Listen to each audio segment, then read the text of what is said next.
Hello friends, ನೀವು ನೋಡ್ತಾ ಇದ್ದೀರಾ ಈಸಿ ಲೈಫ್ ವಿತ್ ಸೌಮ್ಯ ಕನ್ನಡ. ಇವತ್ತು ನಾವು ತುಂಬಾನೇ ರುಚಿಯಾಗಿ ಹೀರೆಕಾಯಿ ಗ್ರೇವಿ ಮಾಡ್ತೀವಿ.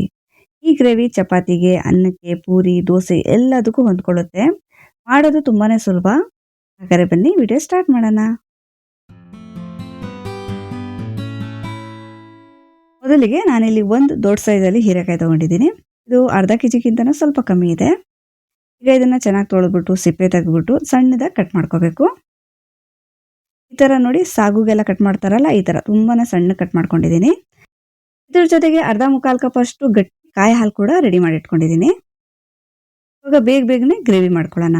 ಗ್ಯಾಸ್ ಮೇಲೆ ಒಂದು ಬಾಣಲೆ ಇಟ್ಟಿದ್ದೀನಿ. ಈಗ ಇದಕ್ಕೆ 3 ಟೇಬಲ್ ಸ್ಪೂನ್ ಅಷ್ಟು ಎಣ್ಣೆ ಹಾಕೊಂಡಿದ್ದೀನಿ. ಎಣ್ಣೆ ಬಿಸಿ ಆದ್ಮೇಲೆ ಇದಕ್ಕೆ ಅರ್ಧ ಟೀ ಸ್ಪೂನ್ ಅಷ್ಟು ಜೀರಿಗೆ ಹಾಕೊಂಡು ಸಿಡಿಸ್ಕೊಂಡಿದ್ದೀನಿ. ಇವಾಗ 2 ಈರುಳ್ಳಿನ ಸಣ್ಣದಾಗಿ ಕಟ್ ಮಾಡ್ಕೊಂಡು ಹಾಕೊಂಡಿದ್ದೀನಿ. ಇದ್ರ ಜೊತೆಗೇನೆ ಸ್ವಲ್ಪ ಕರ್ಬೇವಿನ ಸೊಪ್ಪು ಕೂಡ ಹಾಕೊಂಡಿದ್ದೀನಿ. ಈಗ ಈರುಳ್ಳಿನ ಚೆನ್ನಾಗಿ ಫ್ರೈ ಮಾಡ್ಕೋಬೇಕು.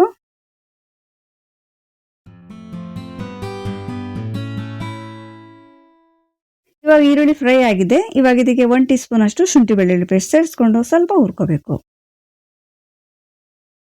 ಇವಾಗ ಶುಂಠಿ ಬೆಳ್ಳುಳ್ಳಿದು ಹಸಿ ವಾಸನೆ ಹೋಗಿದೆ. ಇವಾಗ ಇದಕ್ಕೆ 1 ಟೊಮಾಟೋನ ಸಣ್ಣಗೆ ಹೆಚ್ಕೊಂಡು ಹಾಕೊಂಡಿದ್ದೀನಿ.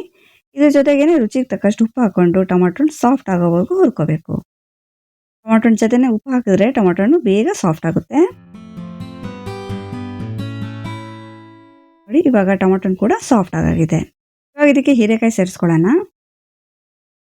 ಹೀರೆಕಾಯಿ ಜೊತೆನೆ 1/4 ಚಮಚ ಅರಿಶಿನದ ಪುಡಿ, 1 ಟೀ ಸ್ಪೂನ್ ಅಷ್ಟು ಅಚ್ಕಾರದ ಪುಡಿ ಮತ್ತೆ ಧನಿಯಾ ಪುಡಿ 1/2 ಟೀ ಸ್ಪೂನ್ ಅಷ್ಟು ಸೇರಿಸ್ಕೊತಾ ಇದ್ದೀನಿ. ಇವಾಗ ಎಲ್ಲವನ್ನು ಚೆನ್ನಾಗಿ ಮಿಕ್ಸ್ ಮಾಡ್ಕೋಬೇಕು. ಒಂದು 2-3 ನಿಮಿಷ ಮಿಕ್ಸ್ ಮಾಡ್ಕೋಬೇಕು.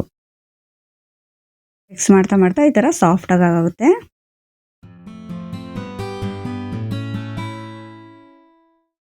ಇವಾಗ ಇದಕ್ಕೆ ಒಂದು ಅರ್ಧ ಮುಕ್ಕಾಲ್ ಕಪ್ ಅಷ್ಟು ನೀರು ಹಾಕೋಬೇಕು. ನೀರು ಜಾಸ್ತಿ ಹಾಕಬಾರ್ದು, ಒಂದು ಮುಕ್ಕಾಲ್ ಕಪ್ ಅಷ್ಟು ನೀರು ಹಾಕಿದ್ರೆ ಸಾಕು. ಒಂದ್ಸಲ ಚೆನ್ನಾಗಿ ಮಿಕ್ಸ್ ಮಾಡಿಕೊಂಡು ಮುಚ್ಚಿಬಿಟ್ಟು ಹೀರೆಕಾಯಿ ಸಾಫ್ಟ್ ಆಗೋವರೆಗೂ ಬೇಯಿಸ್ಕೋಬೇಕು. ಮೀಡಿಯಂ ಫ್ಲೇಮಲ್ಲೇ ಬೇಯಿಸ್ಕೊಂಡಿದ್ದೆ. ಇವಾಗ ನೋಡಿ, ಹೀರೆಕಾಯಿ ಎಲ್ಲ ಚೆನ್ನಾಗಿ ಸಾಫ್ಟ್ ಆಗಿದೆ. ಇವಾಗ ಇದಕ್ಕೆ ಕಾಯಿ ಹಾಲು ಮಾಡಿ ಇಟ್ಕೊಂಡಿದ್ವಲ್ಲ, ಅದನ್ನು ಸೇರಿಸ್ಕೊಳ್ಳೋಣ. ಕಾಯಿ ಹಾಲು ಜೊತೆ ಅರ್ಧ ಟೀ ಸ್ಪೂನ್ ಅಷ್ಟು ಪೆಪ್ಪರ್ ಪೌಡರ್ ಹಾಕೋತಾ ಇದ್ದೀನಿ.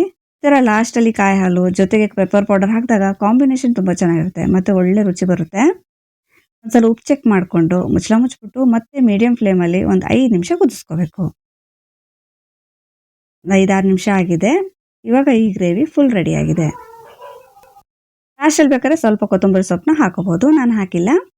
ನಾನಿಲ್ಲಿ ಸ್ವಲ್ಪ ಕ್ವಾಂಟಿಟಿಲಿ ಮಾಡ್ತಿರೋದು. ನೀವು ಬೇಕಾದ್ರೆ ಜಾಸ್ತಿ ಕ್ವಾಂಟಿಟಿಲಿ ಇದೇ ಥರ ಮಾಡ್ಕೋಬಹುದು. ತುಂಬಾನೇ ಚೆನ್ನಾಗಿರುತ್ತೆ. ಇವಾಗ ತುಂಬಾನೇ ರುಚಿಯಾಗಿ ತುಂಬಾನೇ ದಿಢೀರಾಗಿ ಹೀರೆಕಾಯಿ ಗ್ರೇವಿ ರೆಡಿ ಆಗಿದೆ. ಇವತ್ತಿನ ವಿಡಿಯೋ ನಿಮ್ಗೆ ಇಷ್ಟ ಆದರೆ ಪ್ಲೀಸ್ ನನ್ನ ಚಾನೆಲ್ನ ಸಬ್ಸ್ಕ್ರೈಬ್ ಮಾಡ್ಕೊಳ್ಳಿ, ವಿಡಿಯೋನ ಲೈಕ್ ಮಾಡಿ. Thank you for watching.